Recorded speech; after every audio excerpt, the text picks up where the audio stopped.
On this edition of Let's Talk Cincy, fighting coronavirus with creativity. The Cincinnati Music Festival is a long-standing gem in our local community and on the national stage. And we wanted to maintain the tradition of bringing people together, even though we couldn't physically be together. Cincinnati's art and entertainment industries are surviving and thriving in the wake of the pandemic. I've never had more scripts in our office than I have during this pandemic. And we have some really, really wonderful projects that are just chomping at the bit to come to town and set up shop here. What's being done to overcome adversity and keep some of our city's traditions alive? From WLWT, this is Let's Talk Cincy, presented by Western and Southern Financial Group. Put our financial strength behind you. Entertainment in Cincinnati continues to shine, even throughout the pandemic. Welcome to Let's Talk Cincy. I'm Alexis Rogers. Whether it's on Netflix or popular summer festivals around town or even theater stages across the city, folks are getting very creative and latching on to things that warm their hearts and their minds and give them hope. Check out this clip from the Netflix show that was based right here in Cincy that everyone is talking about. Today, we take ourselves away from our routine daily living to witness a unique moment. What does she think is happening? I told her that it was going to be a gender reveal party. No one knows. Tiffany definitely deserves a wedding of her dreams. Many know Cincinnati as a big place for film, and more movies and popular shows are finding out our beautiful city is the best backdrop for their vision. And joining us now is Kristen Schlottman, the Executive Director of Film Cincinnati. Kristen, thank you so much for joining us. I always love seeing your face. And let me tell you this. Awesome. Oh, go ahead. Thank you. No problem. This hit Netflix show, Say I Do, is being talked about around the world. How in the world did they end up centering that show here in the Queen City? Well, I have to tell you, the producers of this show are also very well known for the television show Queer Eye for the Straight Guy. And I was working with them some time ago to get that here in Cincinnati. And when that didn't work out, we stayed in touch. And this was their next new and awesome show that they were hoping that will take off. And so we anchored that here in Greater Cincinnati. And it really is a love letter to all the beautiful venues around here and a lot of the great locations that we have to offer. You know that Cincinnati is so big about supporting our locally owned businesses, our small businesses, and I saw that all throughout the show. How is this helping our economy? Well, you know, these shows, they don't just come here and shoot and leave. When they're here, they're invested. They're staying in our hotels. They're staying in our Airbnbs, and they're hiring locals. And one of the things they ask Film Cincinnati to help with is really integrate them in the community, show them where these great small businesses are to, you know, not just buy flowers from and catering from and things like that, but really create a beautiful backdrop for a wedding. So they're really invested in these shows. And it really, I can't tell you how much fun it is to see all these great locations of Cincinnati up on the screen. Something else that also made me excited were all these amazing Cincinnatians. I mean, their stories. How in the world did you find these couples? So we did a great, huge casting call for everyone. And these stories exist all over. I mean, it was just, I know they had a difficult time even choosing some of these because there were so many people that came out that had great love stories. And you couldn't use all of them, but it certainly was exciting to meet these people in our community. I love that. And I have to say, my husband and I have been binge watching the show, and there is not one episode where we have not cried. I mean, my goodness, I know. These stories. They're beautiful. And it's such a, you know, it's a great time when we're forced to be inside, when we're forced to find, you know, new things to binge watch. Here's a great show set in our own city with people from our community falling in love, sharing their stories. And it's a feel-good series. I can't tell you, we've been watching it. My whole family is sitting in front of the television just bawling. But it feels really good, and it's a great series, and we hope it continues. Now, the cool thing also about this is that it just spans across so many life lessons as well. I mean, did you all really try to make sure that you were making a difference even beyond their big day? Yeah, I think the producers, that's a credit to the production team, and I think they really did want to not just meet these people, but really be invested in their lives and see if they could make a difference. And I think that comes across in each and every episode. And the other thing that's so great about each and every episode is there's just these great little Easter eggs of Cincinnati dispersed throughout their stories, and that's what's been so fun to watch. Oh my goodness, I have to steal that. Little Easter eggs. I love that. So listen, what's next for big time film in Cincinnati? Because I know you guys have a full docket. We do, Alexis, and I can't wait to actually share with you some of the projects that are in the pipeline. But like everything else, during this pandemic, physical production has stopped, so that we can maintain everyone's safety. And what Film Cincinnati is really focused on is making sure that the hundreds and hundreds of people that work in this industry here in Cincinnati, have been getting by and making sure that they have the resources they need, like unemployment and where to find certain things for PPP loans. So I can tell you it's not going to slow down. When the world opens back up, Cincinnati will be at the forefront of the economic recovery for our community. I love it. Thank you for uplifting us. Thank you for joining us here on Let's Talk Cincy. Oh, thank you so much. We hope to talk to you again soon. So exciting. Also exciting, keeping the Black family reunion alive in spite of the coronavirus. The new way and old tradition will safely continue during the pandemic.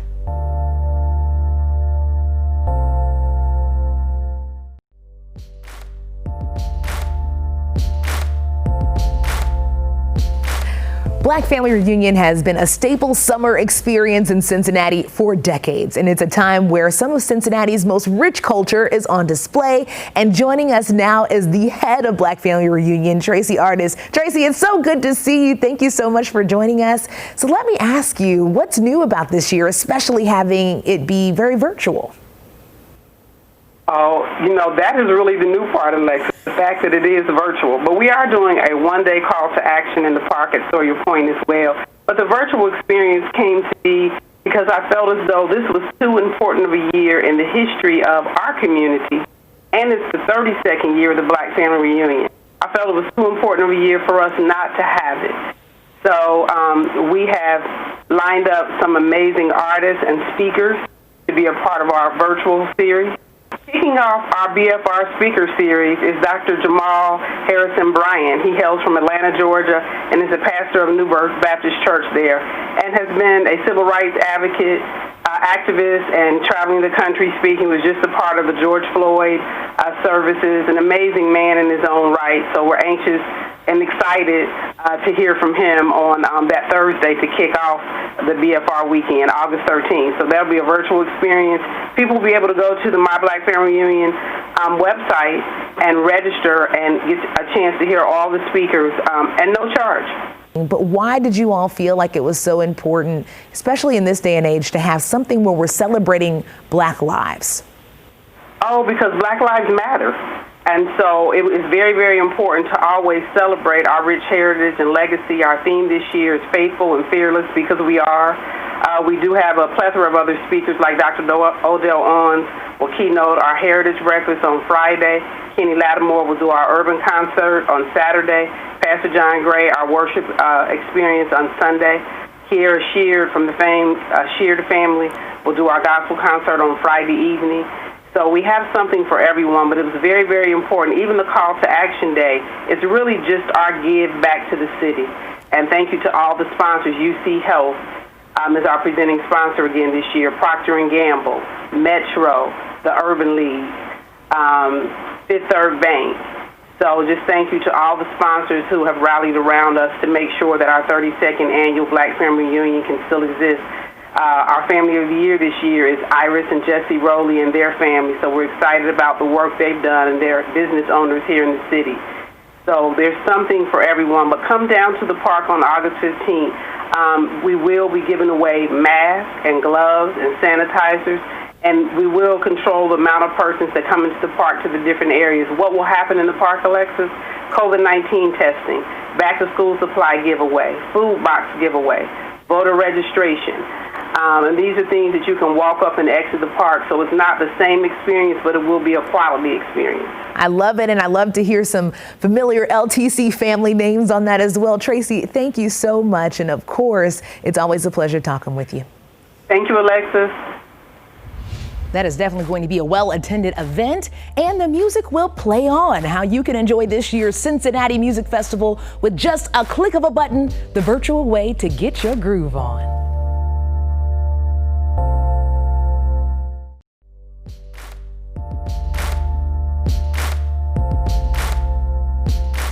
And of course, the Cincinnati Music Festival, a huge weekend in the city of Cincinnati, usually about 100,000 people making their way into the Queen City, making more than $100 million in just one weekend. And their big sponsor is Procter & Gamble. And joining us now is a senior director from Procter & Gamble, Andrea Wilkerson. Thank you so much for joining us. You've been heading this team for quite a few years now. Yeah, it has been an absolute joy and pleasure. I have been with the company for 24 years, and so this is certainly one of the key highlights of working at Procter & Gamble. So tell me, this year, a virtual option, how hard was that to get it together? Why was it important to do so? You know, it was important to do so because, you know, Cincinnati is the home of more than 10,000 P&G employees. And we wanted to do everything that was possible to bring this community together. The Cincinnati Music Festival is a long-standing gem in our local community and on the national stage. And we wanted to maintain the tradition of bringing people together, even though we couldn't physically be together, but to bring people together to continue creating great memories, to show our commitment to not only to the city, but to the fans of the festival.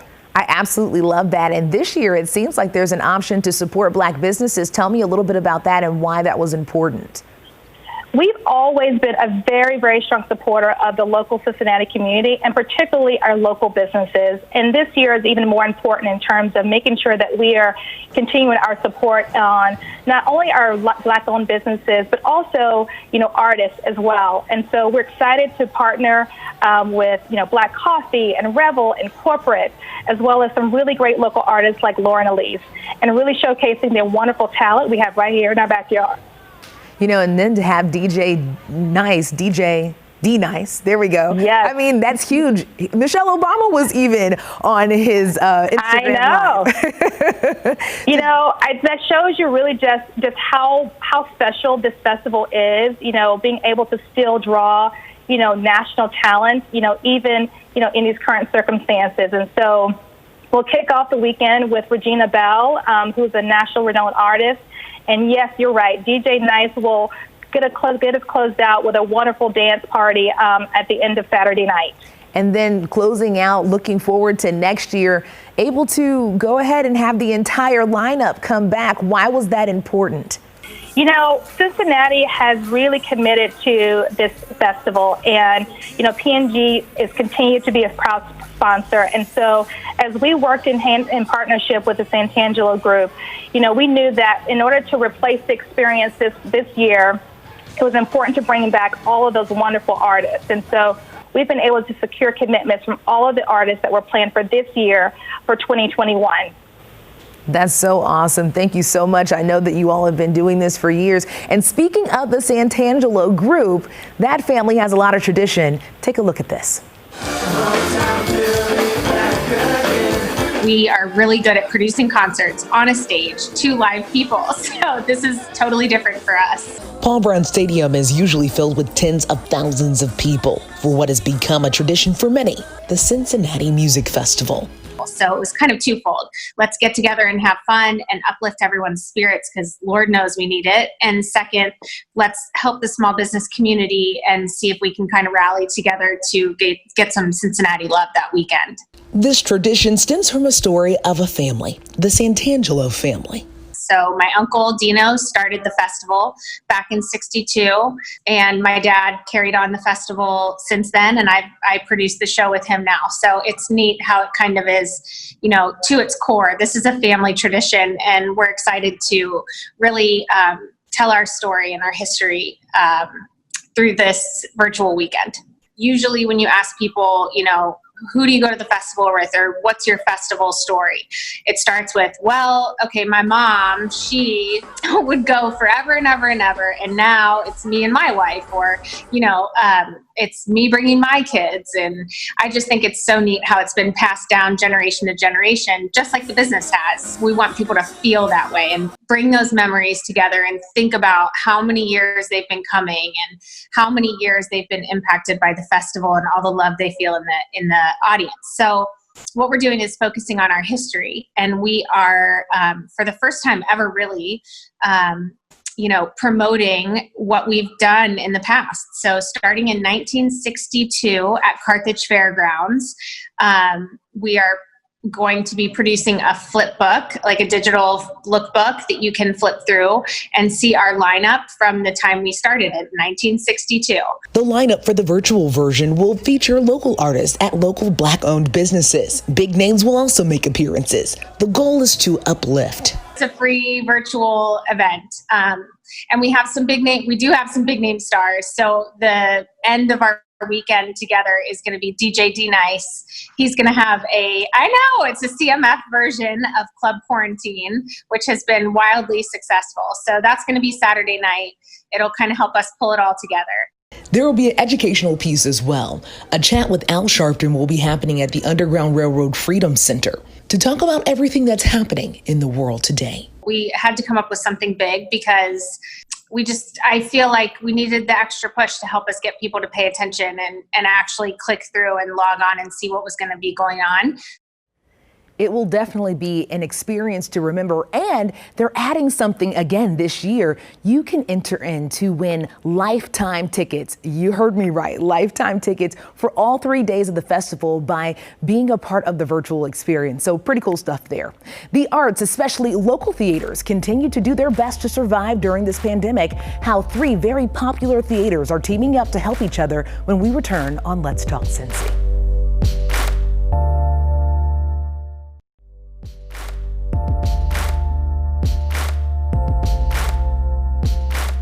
Well, I am so excited to have all 3 very big theater productions right here on one call. We have Cincinnati Playhouse, we have the Ensemble Theater, and we have the Shakespeare Theater. You guys, how are you all getting ready to collaborate?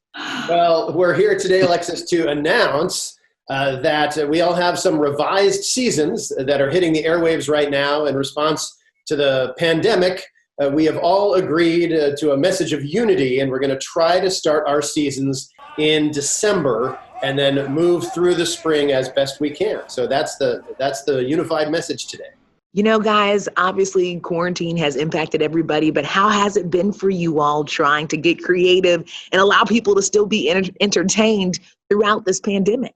I think a lot of the days have been filled with creating different scenarios and different budgets as the situation continues to be fluid. But I do know that through Shakespeare camps and digital programming and summer camps for all of the theaters, we've been trying to stay connected and tethered to the community, even when our buildings have been dark. But for the most part, I think we're all very excited about the idea of gathering again. And having people inside a theater and having that sense of community. Same for you guys, Lynn? Yes, it's been so challenging and exciting at the same time. We just had to reboot everything, especially our education programs, which have gone on, our summer camps happening.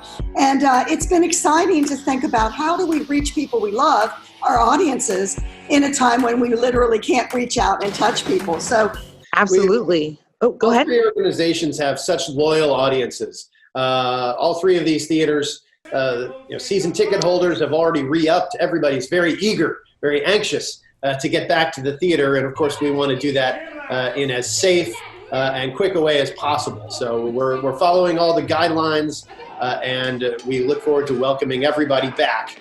And guys, talk to me a little bit about the fact that Cincinnati has such an amazing art industry as well as just community, right? Especially when we talk about theater or anything on a stage. So why is this so important to keep people encouraged in this way? Well, if you think about what your life would have been for the last several months with no television, no music, no radio, nothing, without artists and without producers, that's not possible. as we look to get back to work as producers here with you today, you know, we're here representing hundreds of artists that are ready to take the stage, write the plays, create the music. It's a creative, marvelous industry to be part of. And I do believe that art gets us through some very, very difficult times. And my hope is that this gives everybody a little bit of hope that we are eventually coming out the other side of this dark tunnel. Anybody else? That was yeah, great. And, you know, I think we have such a rich talent pool here in Cincinnati, and I think it's very important that we keep looking to that day when we are able to gather again. And as much as our patrons in Cincinnati can support the theaters right now, and know that support, whether you're subscribing or buying gift certificates or whatever you're doing, that's helping make sure that these actors and artists and designers and arts administrators do have places to come back to when this is over, so that we keep that rich talent pool in Cincinnati, because we're going to need it on the other side of this when we come back. That's right. Arts is entertainment, but it's also jobs. It's a huge driver to our economy here in Cincinnati, not just the theaters, but the museums and the musical organizations and dance and everything. This is a city that punches well above its weight class, and we mean to keep it that way.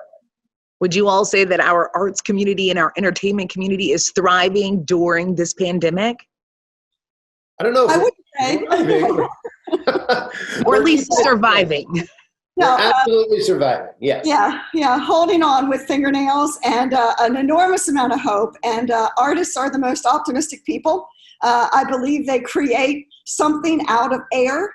And a lot of us are living on air right now, but that will come to pass. The important thing is that, as Brian said and Blake referred to, we have this extraordinary community of talented people here, and you can't stop that. You can't stop talent. You can't stop spirit. Now we'll just have an opportunity to let everybody shine again.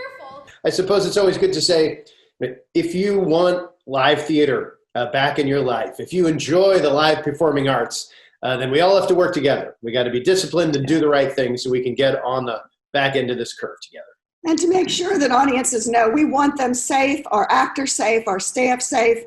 And that's why we've waited this long. We've waited till we really feel we can put a plan in place to kick off the holidays, or Ensemble's case to start in January of 2021, so that we take care of you and each other. Such an important message there, especially as so many people are wondering exactly where they can enjoy themselves all throughout Cincinnati. And we love our arts community, so that's so fun. Whether it's on Netflix or on a stage or maybe even in your park, you can do what you need to do to enjoy yourself. Thank you so much for joining us for this edition of Let's Talk Cincy.